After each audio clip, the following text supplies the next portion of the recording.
Nvidia made early investors over 20,000% returns in a decade. And Wall Street is now quietly pointing at another American chip company and saying, this one's next. Not a startup. Not some hyped AI darling. A company that's been around since 1978, making a component so essential to AI that without it, none of this works. That company is Micron. And if you've been sleeping on it, you might want to wake up. Here's the thing most people don't realize about the AI boom. Everyone talks about the processors, the GPUs, the chips that do the thinking. Nvidia owns that conversation. But there's another piece of the puzzle that's just as critical, and it's been quietly flying under the radar: memory. Specifically, the kind of ultra-fast memory that AI systems need to actually function at scale. Think about it this way. Your brain isn't just about processing power. It also needs to hold information, retrieve it instantly, and pass it around fast enough to make decisions. AI systems work the same way. You can have the most powerful GPU on the planet, but if the memory feeding it data is slow or limited, you've got a bottleneck. A very expensive bottleneck. That's where Micron comes in. They are one of the only American companies that manufactures memory chips at scale. DRAM, NAND flash, and, most importantly right now, something called HBM, or high bandwidth memory. And that last one is the reason Wall Street is starting to compare them to Nvidia. So what exactly is high bandwidth memory, and why does it matter so much right now? Normal memory chips, the kind in your laptop or phone, transfer data along a relatively narrow path. They get the job done for everyday computing. But AI models, especially the massive ones powering tools like ChatGPT or Google Gemini, need to move enormous amounts of data incredibly fast. We're talking hundreds of gigabytes per second. Standard memory just can't keep up. HBM solves this by stacking multiple layers of memory chips directly on top of each other and connecting them through thousands of tiny vertical pathways called through-silicon vias. It's like upgrading from a single-lane road to a 50-lane highway. The result is memory that can move data anywhere from 5 to 10 times faster than conventional alternatives. Here's where it gets really interesting. Every single Nvidia H100 GPU, the chip that's basically the gold standard for AI training right now, requires HBM to function. You cannot build an H100 without it. So as demand for Nvidia chips has absolutely exploded, demand for HBM has exploded right along with it. The two are inseparable. Right now, there are only 3 companies in the world that can manufacture HBM at scale. SK Hynix in South Korea, Samsung, also in South Korea, and Micron, the only American player in the game.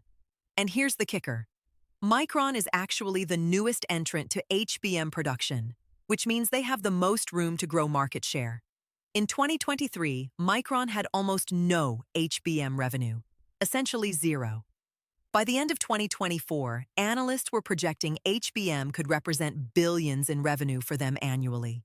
That's not gradual growth. That's a vertical line on a chart. And the demand signals are insane. Microsoft, Google, Amazon, Meta, every hyperscaler on the planet is in an arms race to build out AI infrastructure. They're all ordering GPUs as fast as Nvidia can make them, which means they're all indirectly ordering Micron's memory at the same pace. Micron's CEO has said that HBM supply is sold out through 2025. Sold out. They cannot make it fast enough. Now, the Nvidia comparison goes deeper than just demand. Nvidia succeeded because they built something that became structurally essential to an entire technology wave. There was no workaround. If you wanted to train AI models, you needed their chips. Full stop. Micron is beginning to occupy a similar position in the memory layer of the AI stack. It's not that they're the only memory company, but they're the only American one with HBM capability, which also makes them strategically important in a world where governments are obsessed with semiconductor independence. The CHIPS Act in the US is pouring billions into domestic semiconductor manufacturing. Micron is building a massive new facility in Idaho, and is in line to receive over $6 billion in federal funding. That's government-backed insurance on their expansion. The geopolitical tailwind is real. Does this mean Micron is without risk? Absolutely not. Memory is historically a brutal, cyclical business. When demand dips, prices crash hard, and Micron has lived through those painful cycles before. The difference now is that HBM is structurally different from commodity memory. It's specialized, it's hard to make, and the customers who need it need a lot of it for a long time. That changes the risk profile significantly. So what does all of this mean practically? If you work in tech, in AI, or even just build things on top of these platforms, understanding what's happening at the hardware layer matters. The speed and capability of AI tools you use every day is directly constrained by memory bandwidth. As HBM scales up and gets faster, the AI products built on top of it get more powerful. We're not close to the ceiling on this. For anyone watching the AI space closely, Micron is now a name you need to know, not just as an investment thesis, but as a signal for where AI infrastructure is headed. The companies winning the AI era aren't always the ones writing the code. Sometimes they're the ones making the hardware that makes the code possible. The next few years in AI won't just be about models getting smarter. They'll be about the physical infrastructure scaling fast enough to keep up. Memory is that infrastructure.